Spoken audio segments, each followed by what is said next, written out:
nuyu naa la. bu baax ziar naa. gis nañ ni waxtaan bi waxtaan bu am solo. ñoom ñu ci biir bis bu mag muy dina ci xaar. benn slogan yan bi isadio oram gijam be sawa seen révélation bu jóg xoolal jaar ak ki nga xam ne mooy Franc jaar fa Serigne Ndiaye de jaar fa kenn ay réew tey ku nekk tëggal nga jëkk première fois mu tëggal.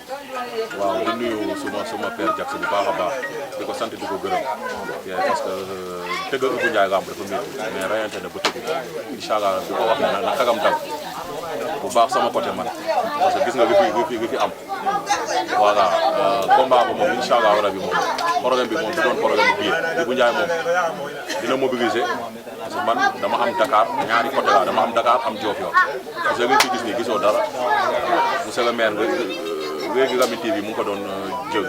mu ngi sama kër te ñoo ñu jox bii si jëndal ay billets dinañ def une forte mobilisation xam nga yëngal Dakar Cheikh Tidiane ñaa tamit gars yi nekk si côté ndox bi yëpp ñoo joor côté yooyu noonu yëpp dinañ ñëw ñu def forte mobilisation feesal stade bi ba mu fees dem parce que ñoo war a dem suñu yoon lutte simple amatul ñu siy prouvé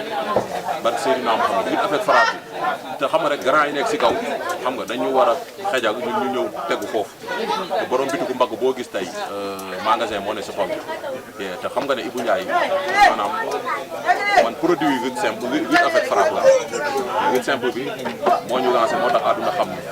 te nu ñu mel wala lu ñu am lutte simple moo tax mais il est temps tamit ñu prouver suñu bopp marqué suñu empreinte bu baax a baax si lutte avec frappe di woo képp kuy fan si Ibou Ndiaye képp kuy bëgg Ibou Ndiaye képp kuy doomu séeréer ni may taxawee di défendre drapeau séeréer. mais gis nga état de forme bi nga xam ne Nger bu sax bu nee na da nga jël lamb bi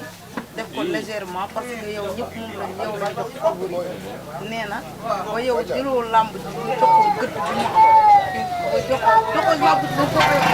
waaw man moom entraîné wu sax defuma dara man moom Nger moom jaragu ma entraîné. looy wax nit. Nger moom damay tëdd di nelaw rek di yeewu xam nga ba jour combat ba ma ut sama saabu pharmacie sangu ba set boroosu sol sama kos ñëw toog ba lamb ji commencé ma sumeeku ñëw daan Nger.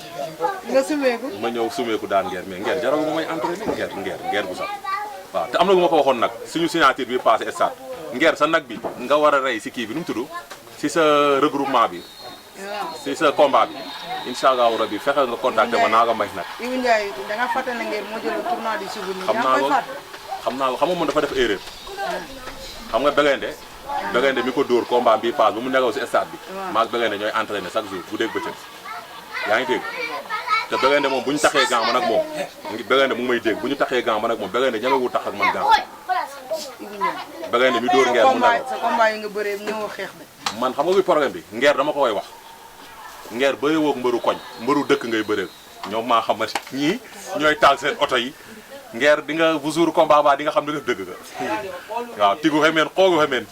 di nga wax nag na nga waaj yow ak say mbokk bëree woog mbëru koñ. Nger pare na nee na moom dafa foogoon lamb ji 9 mai bi déedéet Nger na jël temps am rek parce que 9 mai bi ak 9 juin bi nee naa la na nga waaj bu baax a baax parce que nag ñun dinañ waaj Nger amul Nger grand frère ak nangam te li ma ngay wax message ma ngay kii mooy bugguma amateur yi mere ma mooy ñëw jàpp Nger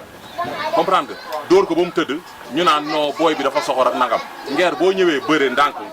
ñëwee watoo si fair play ma jàpp nga daan nga ndànk nga ñibbi ak say bëñ ak sa santé dem nekk si jàmm gérer sa njaboot yi. yow da ngaa foog ne yow yaay bi leen ne wala déggoo ma damay bañ Nger jéem a ñëw foofu naan xam nga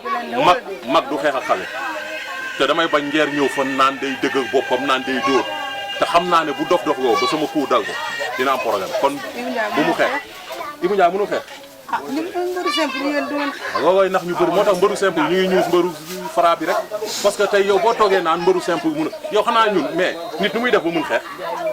lamb bëre dóor barki Seydina Mouhamed du boxe du xeex bëre dóor fit ak dóor ak ma dóor ñaari goxo nga yor ma yor ñaari goxo nga yor ñaari tànk yoroo geen yoroo ay béjjën ku gën a soxor sa morom nga ku mën sa morom waa yow bëgguma sax wax kii bëre simple bëre dóor ku nga gën a soxor nga barki Serigne Touba ku nga gën a néeg man ma jàkkaaroo ak yow damay jàpp ne da ngaa ñëw pour rey ma mais moo tax man nu ma mën a def pour rey nga dama ngay rey waaw man aw ay yërmande de bëre dóor moom sa waay barki Serigne Touba boo mënee rey ma boo mënee liggéey ma ba ma dof parce que man lépp loo mën naa ko def ci yow waaw dinaa jaay samay nag samay mbokk dinañ jóg dinaa miiraas sama bopp def ko si combat bi caaxaanewu ma gàmbu frappe waaw di woo ñëpp di woo gars yi le 9 juillet incha allah rabi ku ñëw stade di nga gis cosaan gis bëre gis fuga ak fayda waaw maa xama da ngi nii xool